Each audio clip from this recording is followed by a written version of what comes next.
ગુજરાતમાં ભારતીય જનતા પાર્ટી દ્વારા આજે સેન્સ પ્રક્રિયા હાથ ધરવામાં આવી છે। તેના ભાગરૂપે આજે રાજકોટ શહેર કમલમ ખાતે સેન્સ પ્રક્રિયા હાથ ધરવામાં આવી હતી।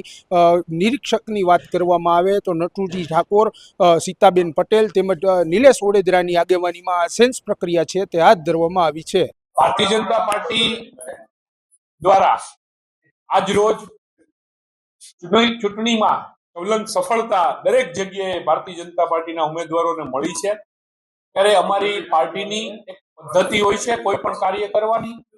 એ પદ્ધતિના ભાગરૂપે જે ચૂંટાયેલા કોર્પોરેટરો છે એમાંથી 5 અમારા મુખ્ય જે પદ છે, mayor, deputy mayor, standing committee chairman, શાસક પક્ષના નેતા અને દંડક, આ 5 જવાબદારી માટે આજે પ્રદેશ ભાજપ તરફથી રાજકોટ મહાનગર માટે 3 નિરીક્ષકો આવેલા છે, જેમની આજે સેન્સ પ્રક્રિયા થશે।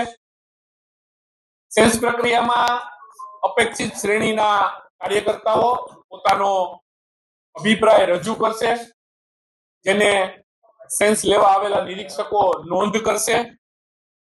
ત્યારબાદ જ્યારે પાર્લામેન્ટરી બોર્ડ મળશે ત્યારે એમાં એ વિચારો જે કઈ આવ્યા હશે એની ઉપર વિચાર વિમર્શ કરી અને અમારું શીર્ષસ્થ નેતૃત્વ અને પાર્લામેન્ટરી બોર્ડ જે કઈ નક્કી કરશે એ મુજબ એ નામોને જે તે વખતે જાહેર કરવામાં આવશે। આજે રાજકોટની સેન્સ પ્રક્રિયા છે। નારાજગી કોઈ પણ સમાજની નથી, એ તમે પરિણામ ઉપરથી જોઈ શકશો।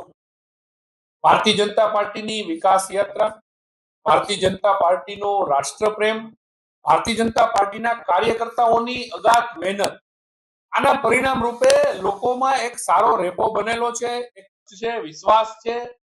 આદરણીય નરેન્દ્રભાઈ મોદીએ જે વિકાસ શરૂ કરેલી છે, જેને ભારતીય જનતા પાર્ટીના કાર્યકર્તાઓ અને અમારા હોદ્દેદારો, ચૂંટાયેલી પાંખ એ સંપૂર્ણ એનું પાલન કરી રહી છે, તો ક્યારેય કોઈની નારાજગી આમાં આવતી નથી। દરેક સમાજ ભારતીય જનતા પાર્ટી સાથે જોડાયેલો છે અને એનું પરિણામ આપણે જોઈ લીધું કે ખૂબ સારા રિઝલ્ટથી ભારતીય જનતા પાર્ટીના ઉમેદવારો ચૂંટાઈ આવ્યા છે। એટલે એ વિષય આમાં રહેતો નથી।